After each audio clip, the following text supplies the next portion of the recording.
Hi guys, welcome to my video today. I hope you all have had some good days, guys. For today's video, we are going to look at 5 other trades that could happen. Who knows? It's trade season almost. Of course, some players can only be traded at the end of December because of some contract extensions and everything. But it's worth a look. And yeah, guys, if you enjoy this kind of videos, I would really appreciate it if you could help me out, leave me a like, subscribe to my channel, and let's jump right into the videos and show some nice NBA footage and react to some trade rumors. So what do you want more? So let's jump right into it. Alright guys, so the first trade is a big one. It's with the with the Golden State Warriors and the Miami Heat, and of course it includes Jimmy Butler. Everybody's talking about the Jimmy Butler trade right now. So in this trade scenario, we sent Jonathan Kuminga, Andrew Wiggins, De'Anthony Melton, who can only be traded after December 15th, Brandon Podziemski, Guy Santos, and a 2028 first round pick and 2 second round picks to the Miami Heat for Jimmy Bucket, Butler, and Kevin Love, who also can be traded after December 15th. So yeah, we're giving up a lot to get Jimmy Butler. Kuminga is struggling. He started only 3 games this year, played in 15, he's averaging about 13 points, 1 steal per game, 2 assists. So yeah, he's struggling, man. From the 3-point line, 30%, from the field 45%, and I'm just thinking maybe it would be for everybody best if he could go to a destination where he's a clear number 1 or number 2 player, like a team like the Brooklyn Nets. I was always thinking, but even maybe with the Miami Heat, him and Tyler Hero, Bam Adebayo, why not give it a try? Andrew Wiggins, of course, has a better season. He did have a downer year last year, so he played in all 14 games this year for 28 minutes. Very solid, 17 points. Last year it was down to 13. Almost a block a game, 2.5 assists, 4.5 rebounds, 41% from the 3-point line as well as 48% from the field. So he is having a very solid season, and maybe the Washington Wizards should not even try trade him out, but in this scenario just need his salary. Brandon Podziemski, a player who in the offseason everybody from the Warriors organization said he's not touchable, you can't get him. But yeah, he has not had the best season either. So played in 15 games, only started 3 of them, 7 points down from 9 last year. So he's really struggling in his sophomore year. A lot of players do. 4.5 rebounds last year, 6 rebounds last year, 4 assists this year, 3 assists.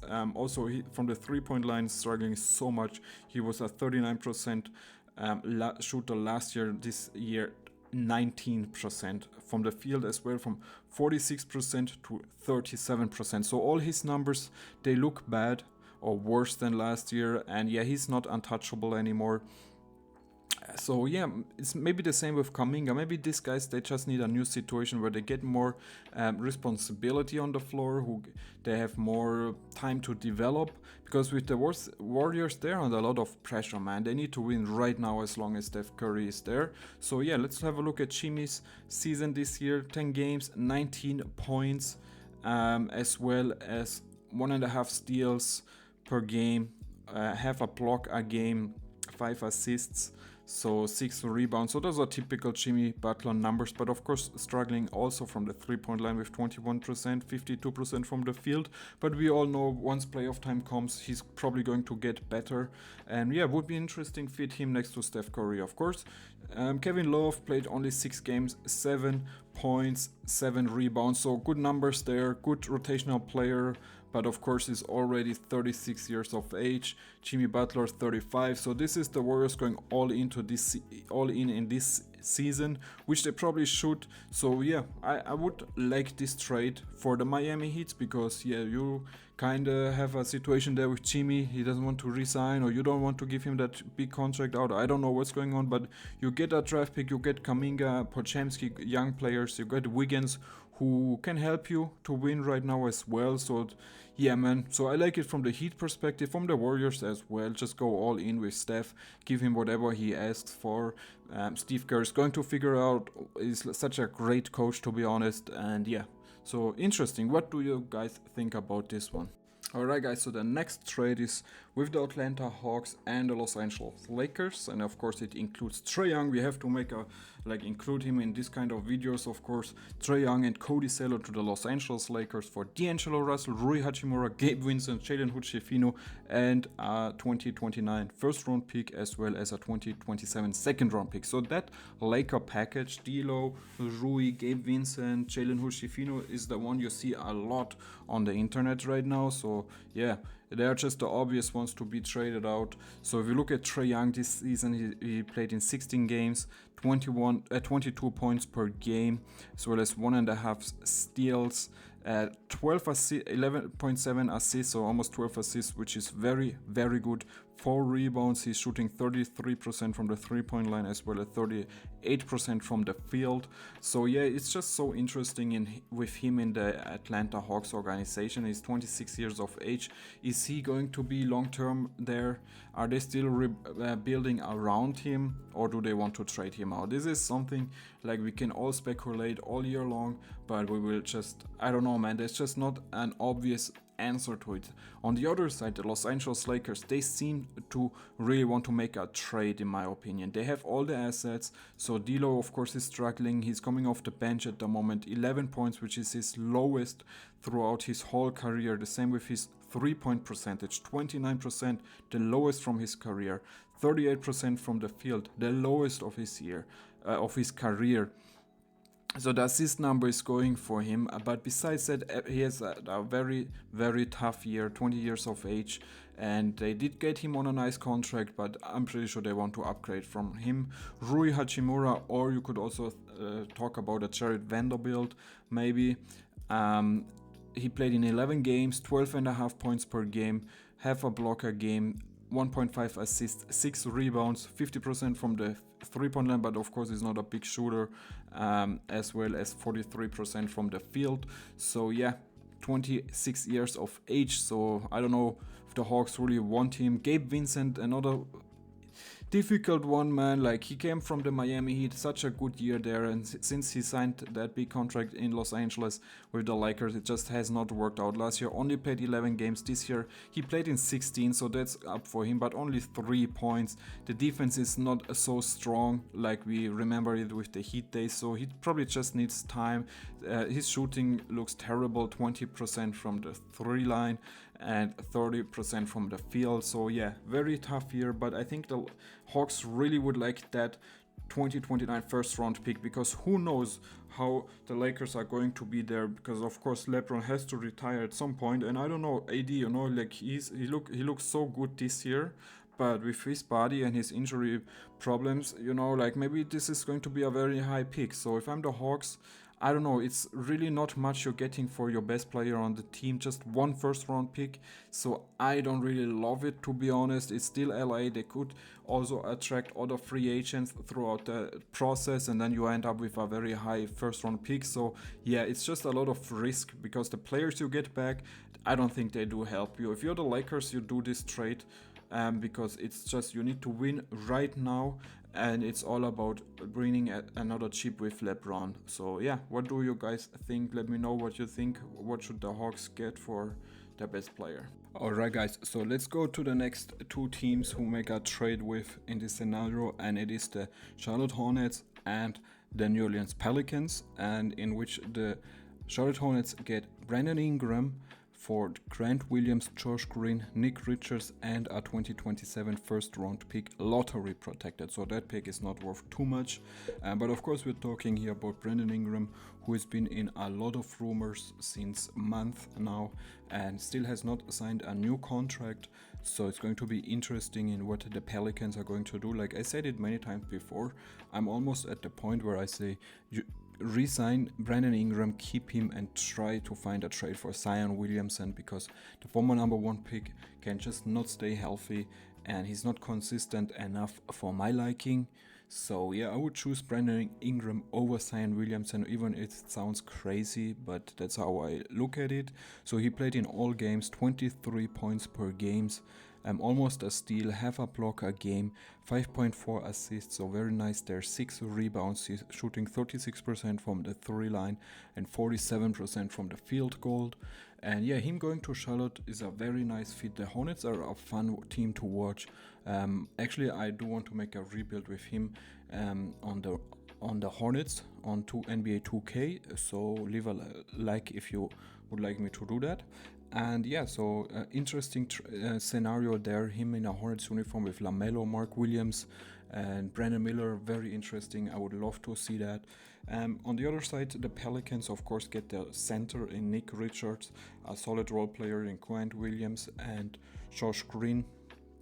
So Nick Richards could help them out at the center position, but unfortunately he is not healthy this year. He played in only 5 games, 11 points, a lot of blocks, so 2.5 blocks per game, 2 assists and 10 rebounds. So very strong season from him, but yeah, only played in 5 games, so we can't talk too much about it. Josh Green on the other side, 24 years of age, 14 games played, 7 points, 1.6 assists per game, almost 3 rebounds, 56% from the 3-point line as well as 47 from the field. So like I said, a very talented role player, 24 years of age. I really like him. And yeah, so if I'm the Hornets, I would really do this trade because you don't lose too much to get Brandon Ingram, somebody who you can lock up on a max contract this upcoming off season, and then you're good to go, man. And yeah, very fun team to watch. I can't wait. I'm so happy for the Hornets that they made some decisions, especially at the head coaching position with Charles Lee. Has looked very, very fun. So good stuff. So the next trade is a little bit bigger. It's between the Miami Heat and the Houston Rockets. Of course, a trade which has been talked a lot about, which the Houston Rockets get Dillon Brooks, get Jimmy Butler, and the Miami Heat get Dillon Brooks, Jabari Smith Jr., Steve Adams, and a 2027 first round pick, top 3 protected, so that pick could become valuable. And of course the big piece here is Jimmy Butler. If you look at his season so far, 10 games played, 19 points, 1.5 steals per game. I like the 5 assists, 6 rebounds, 21% from the 3-point line, which is very low, and 52 from the field. But we all know Jimmy gets always hot when it matters, so come playoff times would be a difference maker for sure. But he's 35 years of age, and I don't know if the Rockets really want to give out that big contract next offseason. If not, then they give up a lot of players and a 4th round pick for half a year of Jimmy Butler. So I don't know if that's worth. I think if you trade for him, you have to sign him to a next contract. So yeah, if you look at Dillon Brooks this year, played in 18 games, 13 points, 1.5 assists per game, 1 steal per game. He's shooting almost 40% from the 3-point line as well as 42 from the field. So of course his defense is very good. It's on a nice team-friendly contract, 20 years of age. And then of course the big piece is Jabari Smith Jr., who is really struggling, finding a role in Houston. He played in 18 games, 28 minutes per game at the power forward position, averaging about 12 points, half a block, almost an assist, 6.6 rebounds. I like 32% from the 3-point line, 42 from the field. So he's still struggling, and maybe if he goes to a new situation, maybe in Miami, he can become maybe a clear number 2 option, I imagine. And I think that would help him out a lot because, yeah, he had some struggling years under Steven Silas, of course, and now there's just too many young players, talented players who all need to get minutes, and it's tough on the roster for Jabari. So I think he could be a trade candidate. Steve Adams, of course, came via trade, played in only 8 games, and yeah, it's not a big role, so he would just be there for salary reasons. But yeah, so if I'm the Rockets, I'm not sure if I take this trade. I would rather go through a nice rebuild team and just stay with my guys, Jabari and Dillon. But if I'm the Heat, I'd probably take it because you get that 1st round pick and Jabari. So yeah, I would probably do it because Butler's trade value is not too high at the moment. Alright guys, so the last one is a huge one, and it includes Giannis Antetokounmpo going to the Oklahoma City Thunder for Isaiah Hartenstein, trade eligible on December 15th. Cason Wallace, Nikola Topic, Jalen Williams, 2025 first round pick, lottery protected via Miami, 2026 first round pick, and 2027 first round top 5 protected, as well as a 2029 first round pick. So we are talking about 1, 2, 3, 4 first round picks, as well as Cason Wallace, Nikola Topic, Jalen Williams. So 3 nice young players, and Isaiah Hartenstein, somebody who needs to be there, of course, for the financial reasons. And yeah, so if you look at Giannis' season this year, I mean, he's balling. Like, the Bucks are struggling so much, but he's really showing up. 32.4 points per game. He's never averaged that much of points throughout his year, so he's crazy. 12 rebounds, 6 assists as well. 61% from the field. Isaiah Hartenstein has only played a few games because of injury problems, but has looked solid. Good rebounder. Cason Wallace played in 16 games so far, 6.4 points per game, 3 rebounds, 2 assists, 27 from the 3-point line, 40 from the field, and it's going to be tough to find a role for him because, of course, Nikola Topic is out for the whole season, but you know, if they both stay, it's going to be interesting who grabs those minutes. Jalen Williams is of course the center who has not played this year, not the small forward Jalen J-Dub, but the center, I actually like him. I think he has somewhat of a outside shot, and yeah, last year, or his rookie year, he averaged like 41% from the 3-point line, last year 37%, so I always liked him. I thought he's very underrated. Nobody really talks about him, but I like him a lot, to be honest. Yeah, so a huge package to get Giannis out of Milwaukee, and I think Milwaukee Bucks would never agree to a trade if it's not Giannis asking for it. Like, if he makes it clear that he wants to get out of Milwaukee, then the front office has to do something. But if he's feels there at home and he's happy there, they will never accept to a trade. So yeah, so I don't think it's too realistic at the moment. It could become the Thunders are a very interesting team for the future to make a huge trade like this one for Giannis Antetokounmpo, of course. Alright guys, so that's all I have for you in today's video. I really hope you enjoyed it. If you did so, leave a like, subscribe to my channel, write me a comment. I appreciate it very much. I always react to you guys. And yeah, I see you at the next one. Peace.